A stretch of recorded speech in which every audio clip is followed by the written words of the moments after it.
할렐루야. 반갑습니다. 제가 상가동으로 이사를 왔는데 전도지 하나에 사랑을 그리는 교회라는 전도지를 제가 봤어요. 그런데 우리 동네에 있더라고요. 제가 이사를 와보니까 이름도 특이하고 그래서 제가 찾아왔습니다. 수요 예배 때. 그래서 목사님하고 인연을 맺기 시작해서 지금 12, 13년 되죠. 거기 막 생겼을 때 여기 교회. 그래서 아마 제가 더 개척 멤버 같아요. 그리고 고비고비 때마다 또 자주 왔어요. 근데 이제 근처에 제가 바쁘고 그래서 근데 우리 목사님이 다시 불러서 순종하는 마음으로 왔습니다. 오늘 좋은 은혜가 임하기를 축원합니다. 우리 기도하고 말씀 나눕시다. 존귀하신 우리 아버지 하나님, 말씀을 선포하려고 합니다. 종에게 영적인 권위를 허락하시고 하나님의 말씀만이 전파될 수 있도록 하나님 입술을 주장하시고 쓸데없는 말 하지 않도록 역사하여 주옵소서. 우리 성도들 정말 경청하고 하나님 앞에 서 있다라는 그런 자세로 말씀을 듣고 힘을 얻을 수 있도록 역사하여 주시옵소서. 예수님의 이름으로 기도드립니다. 아멘. 성경에 보면은 그 폭풍 이야기가 4개가 나옵니다. 그래서 4개 중에 2개는 예수님의 제자들이 겪은 폭풍이고요. 하나는 요나가 겪은 폭풍이고 하나는 바울이 겪은 폭풍입니다. 그래서 이 4개의 폭풍 기사가 나오는데 이번 여름 말씀 집회에 이 폭풍을 한번 주제로 삼아보자라고 생각해서 오늘 첫 번째 시간에는 예수님의 제자들이 겪은 폭풍에 대해서 좀 이야기를 하고요. 2부 예배 때에는 요나가 겪은 폭풍을 좀 이야기하고요. 그 다음에 수요일 밤에는 바울이 겪은 폭풍에 대해서 좀 이야기를 하면서 우리가 성도로서 이 세상을 살아가면서 인생살이에는 폭풍투성이잖아요. 그래서 그 폭풍을 어떻게 이겨낼 것인가 그런 주제로 이번 집회를 구상을 했습니다. 잘했죠? 네. 오늘 말씀을 좀 보도록 하겠습니다. 인간적으로 볼 때 우리 예수님은 참으로 힘들었고 매우 피곤한 그런 삶을 살았으리라고 생각이 됩니다. 사실은 아무리 가르쳐도 도무지 이해하지 못하고 깨닫지 못하는 사람들을 가르치시고 또 끝도 없이 몰려드는 각종 병자들을 고쳐주셨습니다. 대적들과 논쟁을 하고 사탄의 세력, 귀신 들린 자들이죠. 그런 사탄의 세력들과 싸워야 했고 끊임없이 모여들어서 각기 다른 요구를 하는 군중들을 상대하시느라 하루하루가 매우 힘들고 피곤하였으리라고 생각을 합니다. 세상에서 사람 상대하는 것이 정말 힘듭니다. 예수님의 삶은 그러한 각기 요구가 다른 각종 사람들을 날마다 상대하셨습니다. 오늘 본문이 기록된 그날도 예수님께서는 종일 일하시고 저녁이 되어 아마도 기진맥진 하신 것 같습니다. 그래서 무리를 떠나서 쉬고 싶으셨죠. 그래서 배를 타고 떠나셨습니다. 그리고 배 위에서 주님은 곧바로 깊은 잠에 빠졌습니다. 꽤 피곤하셨던 모양이에요. 그날 또 그런 예수님의 그런 모습을 상상을 한번 해보면은 제가 보았던 갈릴리 바다가 제 잔상에 남아 있거든요. 오래전에 가보았지만 그 바다, 그 잔상과 예수님이 배에 누워서 주무시고 계시는 이런 모습을 합쳐서 상상을 한번 해보면은 정말 멋진 그림, 정말 아름다운 저녁 석양이 아니겠는가 이런 생각이 들었습니다. 한편의 그림 같아요. 갈릴리 호수의 아름다운 저녁이 상상이 되고요. 지금도 아름답겠죠. 제가 오래전에 가서 봤지만 갈릴리 바다 정말 아름답습니다. 아름답세요. 더군다나 요르단 쪽에서 내려다보면은 갈릴리 바다가 상당히 아름답습니다. 여러분 이 세상 떠나기 전에 한 번씩 가보셨으면 좋겠다라고 생각이 듭니다. 아마도 베드로가 노를 저었을 것 같아요. 모르죠. 그런데 제 생각에 베드로가 잘난 척을 잘하니까 자기가 노를 지었을 것 같아요. 또 그리고 아무 소리도 들리지 않고 어둠이 찾아오고 멀리서 불은 깜빡거리고 이런 장면이죠. 하늘에서 하나님은 또 얼마나 안타깝게 아들을 보고 있었겠습니까? 아이고, 내가 내 아들을 이 땅에 보내서 사람들을 구원하기 위해서 보냈는데 저 아들 정말 힘들게 일하고 있구나. 하나님이 아마 그러셨을 것 같아요. 성경에 없는 내용이에요. 근데 상상을 해보면 그러셨을 것 같아요. 정말 아름다운 밤입니다.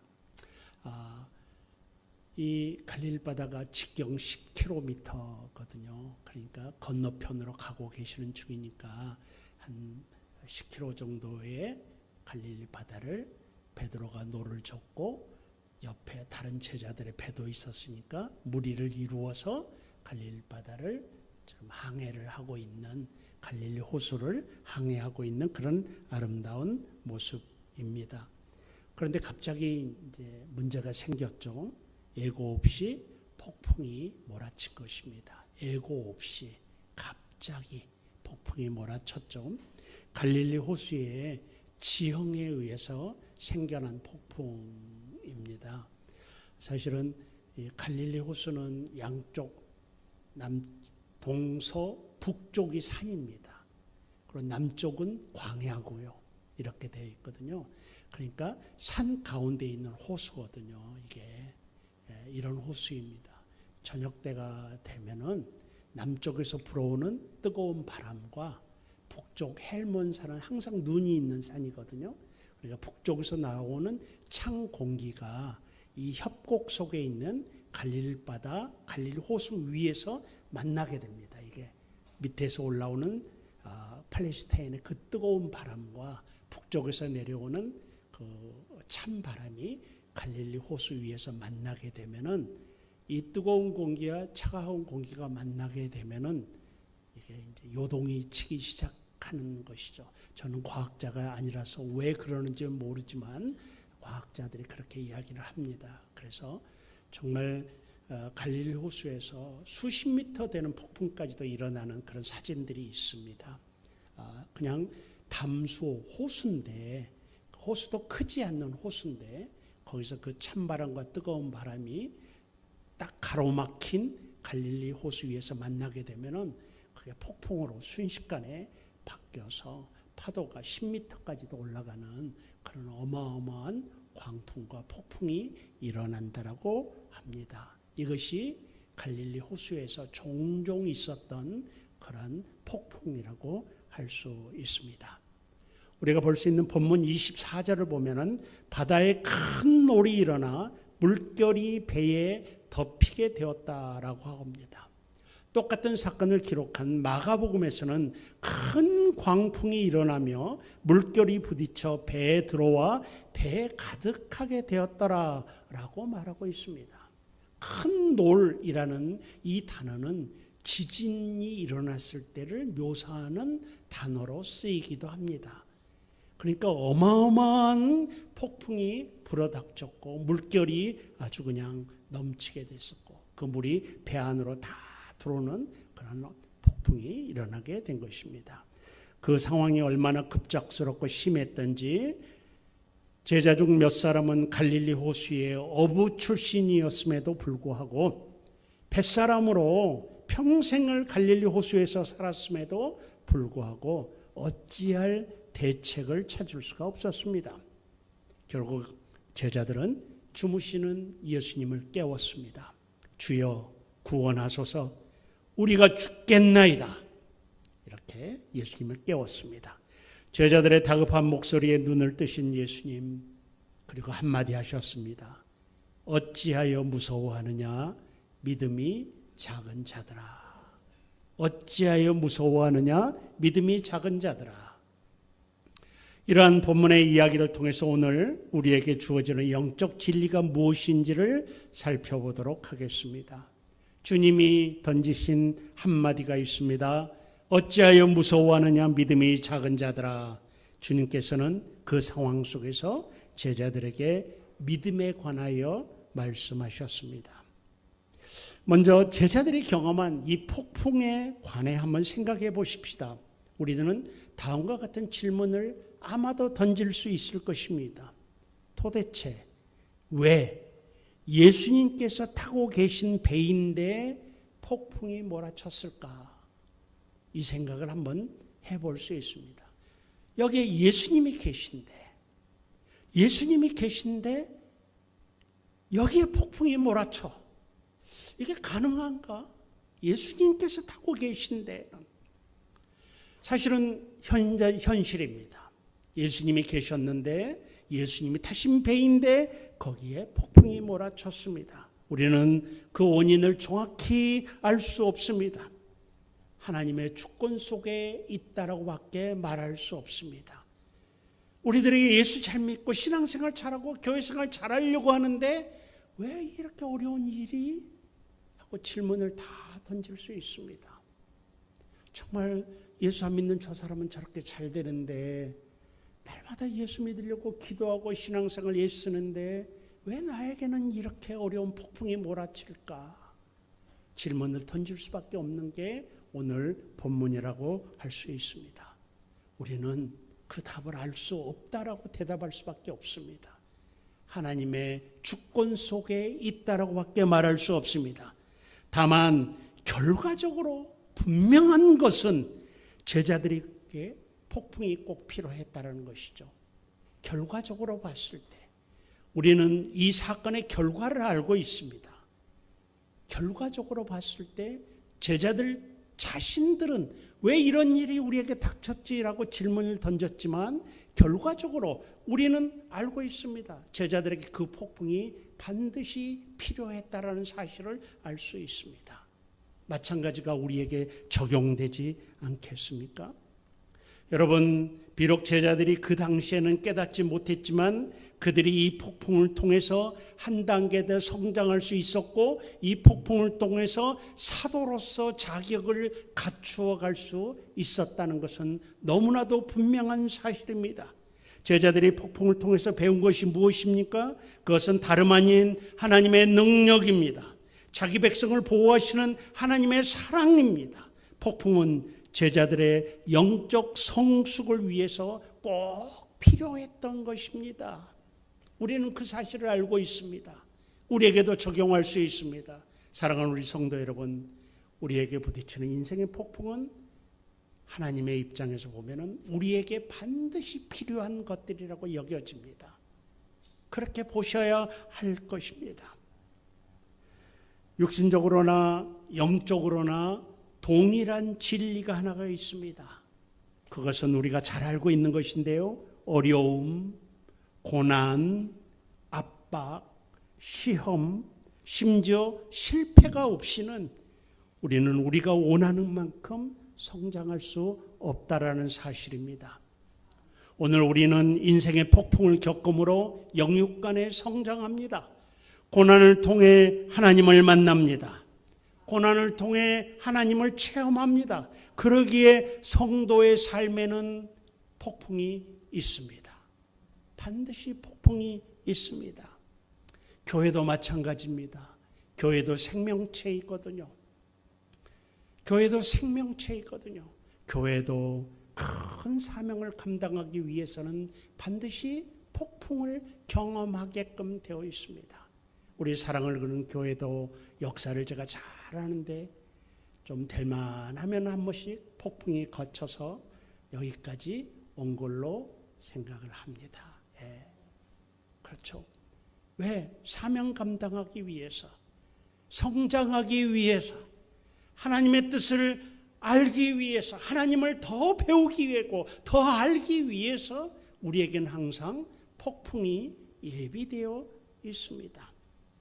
그런데 폭풍 속에서 우리는 두 종류의 모습을 보게 됩니다. 먼저는 예수님의 모습입니다. 이 절박한 상황 속에서 우리 예수님께서는 지금 어디서 무엇을 하고 계십니까? 24절을 보게 되면 우리 주님께서는 주무십니다. 흔들리는 배, 딱딱한 나무 간판, 폭풍으로 물이 들어오는 그 간판 위에서 완전히 지치고 탈진된 연약한 인간으로서의 주님께서 곤히 주무시고 계십니다. 여러분 같으면 잘 수 있겠습니까? 그 상황 속에서 예수님은 주무시고 계십니다. 또 다른 질문을 던질 수 있습니다. 어떻게 이러한 상황 속에서 우리 주님께서는 주무실 수 있었을까? 어떻게 예수님은 그 상황 속에서 두려워하지 않을 수 있으셨는가? 이 질문을 던질 수 있습니다. 우리들은 흔히 그러니까 예수님이시지 라는 말로 넘어가려고 합니다. 그러나 그렇지 않습니다. 이 순간 예수님은 피곤해서 쓰러진 연약한 인간이셨습니다. 예수님이 그러한 절박한 상황 속에서 주무실 수 있었던 것은 인간으로서 그가 소유한 믿음 때문이었다고 저는 믿습니다.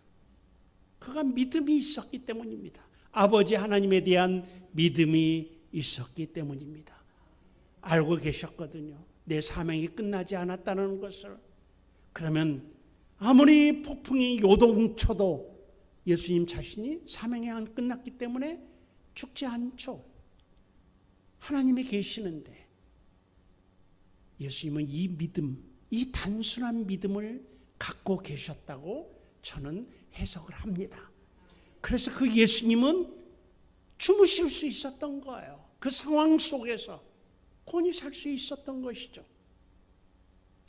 어떤 상황 속에서도 하나님께서 자기 백성을 보호하시고 인도하신다는 그 믿음, 내 사명이 끝나지 않았기 때문에 내가 아직 죽지 않을 것이라는 하나님의 내 생명을 보존해서 내 사명을 이루게 해 주실 것이라는 그 강력한 믿음이 있었기 때문에 그 믿음으로 인해 우리 주님은 주무실 수 있었다라고 저는 믿습니다.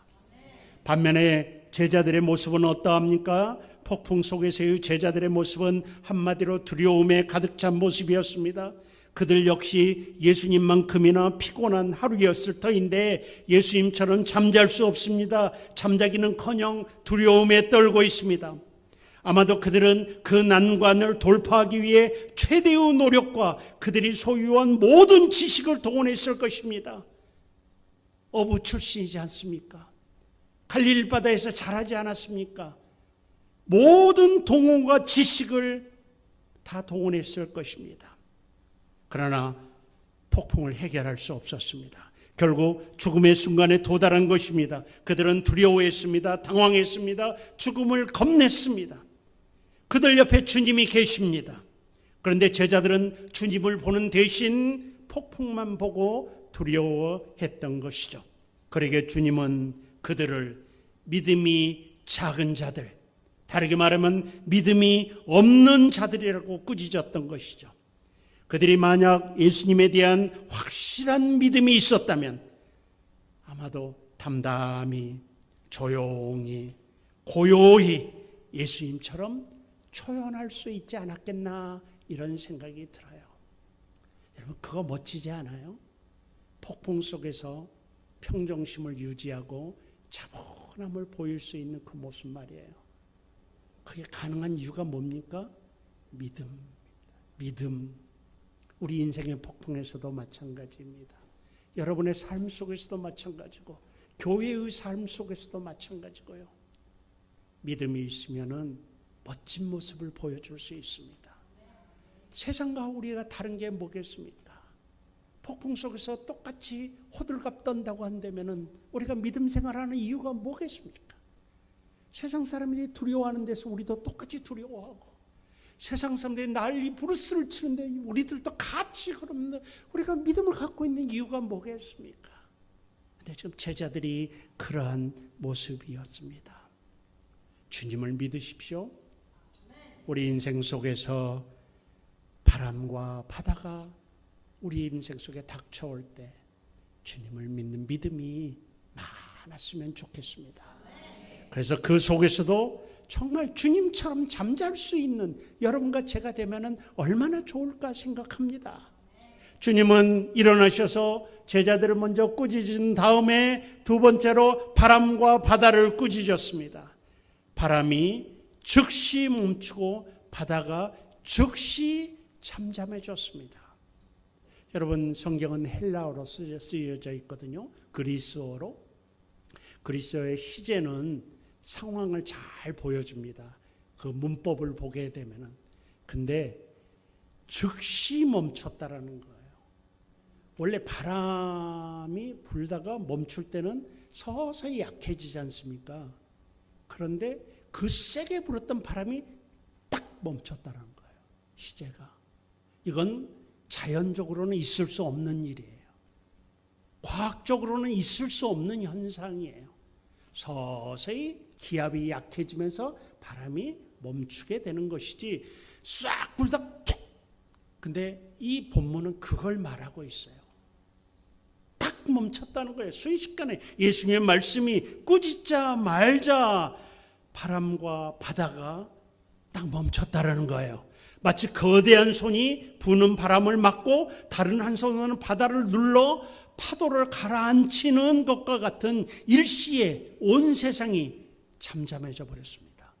불과 몇 초 전에 난리에 비할 때 어떻게 생각하면 섬뜩하고 등골이 오싹해지는 고요함이 갑자기 찾아왔습니다. 여러분들 보이십니까? 제자들이 지금 눈에 보이십니까? 그들 제자들의 눈이 어떻겠어요? 얼마나 놀랐겠습니까? 여러분, 그런 상황이 일어났습니다. 사랑하는 우리 성도 여러분, 모든 세상은 다 우리 하나님의 것입니다. 우주의 먼지 하나까지도 그분의 창조물입니다. 그리고 그 창조물을 유지하시는 분이 우리 하나님이십니다. 그러기에 그분께서 폭풍을 해결하십니다. 그분께서 폭풍을 지배하십니다. 그분께서 폭풍을 조정하십니다. 만약 우리가 우리 주님이 세상의 창조자이시고 그것을 다스리는 권능을 갖고 계심을 믿는다면 우리가 처하는 인생의 폭풍 안에서 잠잠할 수 있습니다. 왜? 우리 하나님을 믿고 있기 때문이에요.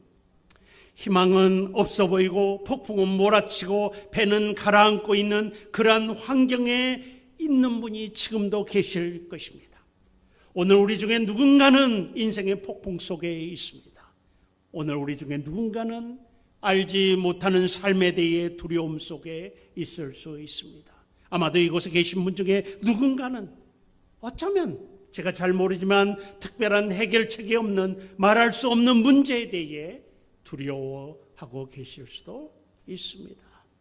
그러나 우리 모두에게는 그 모든 것을 다스리시고 때로는 즉시 멈추게 하실 수 있는 우리 주님이 우리에게 있습니다. 그 주님을 사랑하는 것입니다. 교회도 마찬가지입니다. 여러분들 우리 사랑을 그리는 교회 가장 오래 다닌 사람도 13년밖에 안 됐죠. 그렇죠.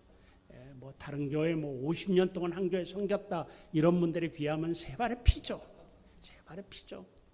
그렇지만 교회도 똑같은 생명책이기 때문에 과정을 거칩니다. 혹시 교회 상황에 대해서 제가 한 2년 안 왔기 때문에 제가 자세히 모르는데 교회 상황에 대해서, 교회 미래에 대해서 혹시 지치거나 두려워하신 분들이 이 자리에 계십니까? 정말 그 마음이 들었다는 것은 교회를 진심으로 사랑하기 때문일 것입니다. 교회 정말 사랑하지 않으면 걱정도 않죠. 그러실 것입니다. 혹시 교회 미래, 교회 상황, 교회가 갈 길 이런 것들에 대해서 두려워하시는 분이 계십니까? 우리 인생과 똑같은 과정입니다. 사실 모든 교회는 폭풍을 만납니다. 문제없는 교회는 없습니다. 왜 그러겠습니까? 사람이 모인 곳이기 때문입니다. 풍파 없는 교회는 없습니다. 그래서 풍파 자체가 없기를 바라기보다는 이 폭풍을 사용하여 교회가 더 굳건하게 다져지는 그 방법을 찾아야 됩니다. 그 방법이 뭡니까? 첫 번째는 믿음이 필요하다는 것입니다. 하나님의 주권 속에 있다. 하나님의 다스림 속에 있다라는 이 생각이 필요합니다. 폭풍치는 인생의 두려움을 이기기 위한 해결책이 무엇이겠습니까? 폭풍 속에 교회가 더 강건해지는 비결은 무엇이겠습니까? 한 가지입니다. 해답은 믿음을 갖는 것입니다. 믿음을 갖고 주께 부르짖는 것입니다. 예수님의 사랑을 아십니까? 그분의 능력을 믿습니까? 예수님의 능력과 사랑을 믿는 그 믿음을 갖기를 주의 이름으로 축원합니다. 이러한 믿음을 가리켜 우리는 승리의 믿음이라고 합니다. 만약 우리가 하나님의 능력과 하나님의 사랑을 알고 그것을 믿는다면 우리는 삶의 폭풍 속에서 두려워할 어떤 이유도 없습니다. 여러분 이제 저도 60대 중반이 어느덧 돼버렸어요. 여러분 제가 이렇게 풍파가 없이 잘 살아온 어떤 목사처럼 보이십니까? 정말 수많은 인생의 풍파가 저를 만들었습니다. 그걸 고백합니다. 돌아서고 보니까 그 당시에는 인생을 이 기간은 내 인생 허비한 기간이야. 이 기간은 나한테 없었으면 얼마나 좋았을까. 당시에는 그렇게 생각했던 수많은 제 삶의 과거들이 있습니다. 그런데요, 제가 하나님의 일을 하면서 여기까지 오면서 지금 고백하는 게 있습니다. 그때 그 기간이 없었다면 내가 어떻게 되어 있을까? 제가 이 질문을 정말 던집니다. 그때 내가 정말 싫어했던 기간이고 지워버리고 싶은 기간이고 패배자고 루저로 살았다고 생각하는 그 기간 있습니다. 근데요, 제가 그 기간을 겪지 않았다고 한다면 어떻게 이 성도를 이해할 수 있었을까? 이 생각이 드는 거예요. 내가 어떻게 이해할 수 있었을까?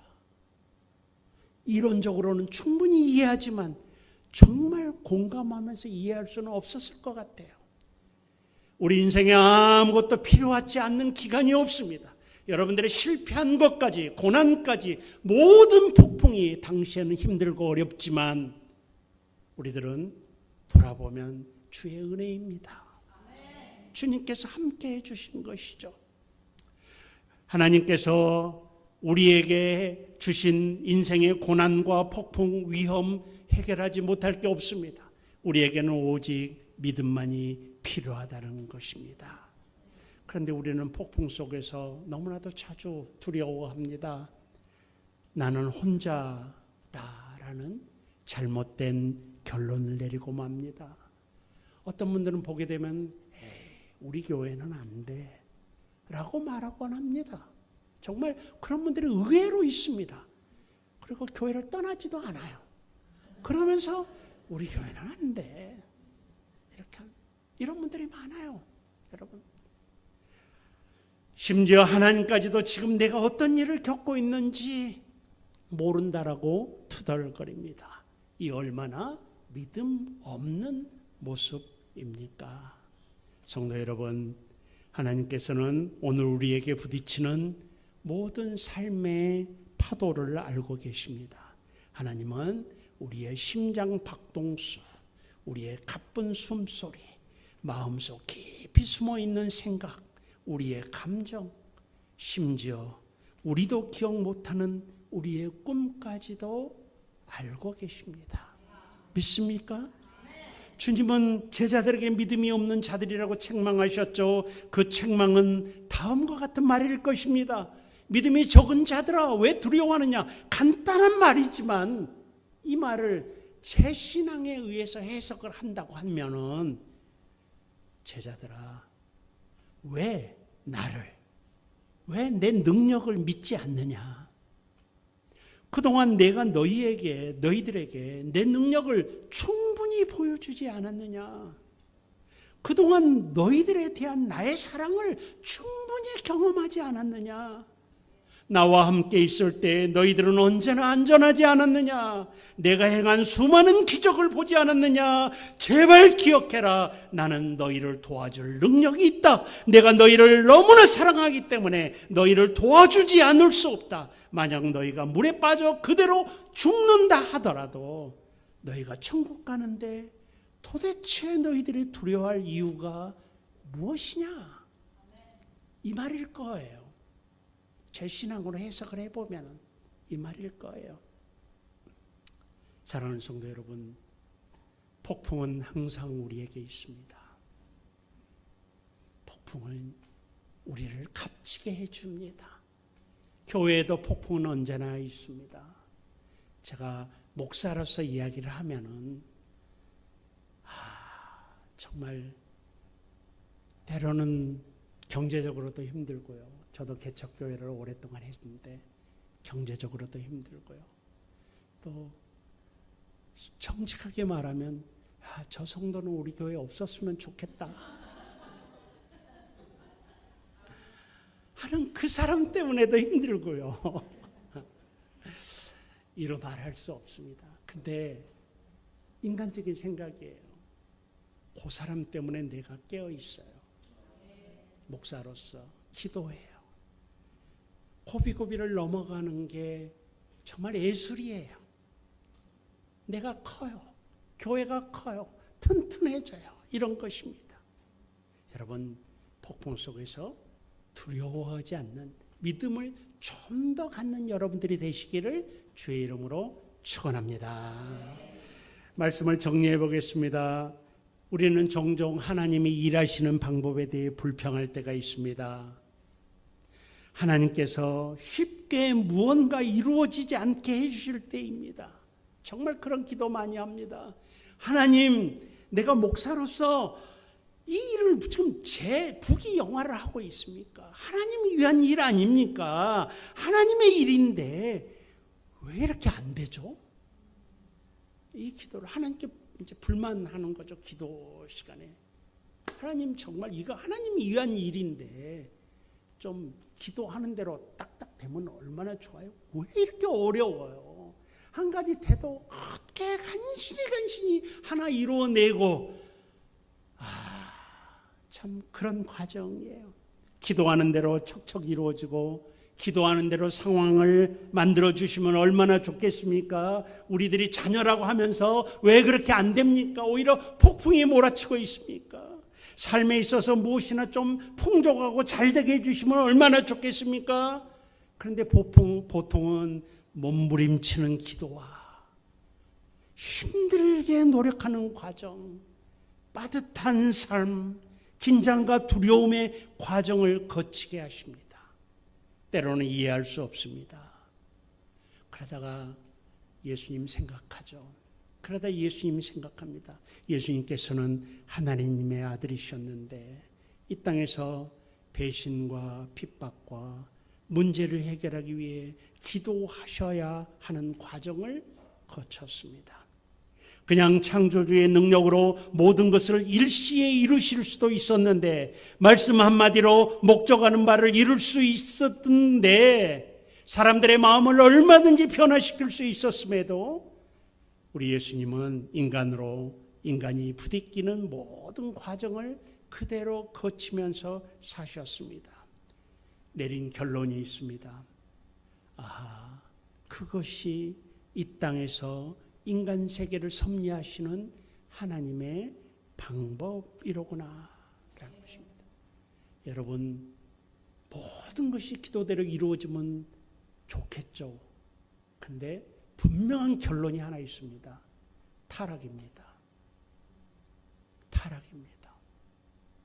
여러분, 뭐든지 기도한 대로 이루어지는 사람, 하나님을 안 떠날 수 없습니다. 우리 인간이 죄인이기 때문입니다. 하나님께서 우리를 폭풍으로 때로는 컨트롤하시고 폭풍으로 우리를 이끌어 가심을 믿음의 눈으로 바라보시기를 바랍니다. 인생의 폭풍을 피하려 하고 두려워하지 않기를 바랍니다. 우리는 오히려 더 강력한 폭풍이 불게 해달라고 기도해야 됩니다. 아이러니죠? 더 강력한 폭풍이 불어닥게 해달라고 기도해야 됩니다. 왜? 그만큼 내가 성숙하니까. 그만큼 내가 하나님과 가까워지고 있으니까. 주님, 나를 폭풍 위에 실으소서. 이 기도를 오히려 올리는 그것이 우리 믿음의 사람들이라고 믿습니다. 여러분, 하나님은 폭풍 속에서 우리를 보호하십니다. 그 사실을 믿고 오늘도 힘있게, 능력있게, 절대로 좌절하지 않고 절망하지 않고 하루하루 살아가시고 신앙생활, 교회생활, 교회 모든 과정들을 이겨나가시기를 주의 이름으로 축복해드립니다. 우리 기도하십시다. 하나님 아버지, 감사합니다. 제자들이 겪은 폭풍을 통해서 예수님이 하신 말씀 오늘 저희들 기억하겠습니다. 믿음이 적은 자들아 라고 꾸중하셨는데 오늘 우리들 이 말씀을 보면서 우리들에게 적지 않은 믿음을 갖고자 다짐하오니 하나님은 인생의 우리 수많은 폭풍 가운데서 그 믿음 활용해서 하나님의 백성으로서 하나님의 자녀들로서 더욱 성장해 갈 수 있도록 역사하여 주시옵소서. 감사드립니다. 우리 구주 예수님의 이름으로 기도드리옵나이다. 아멘.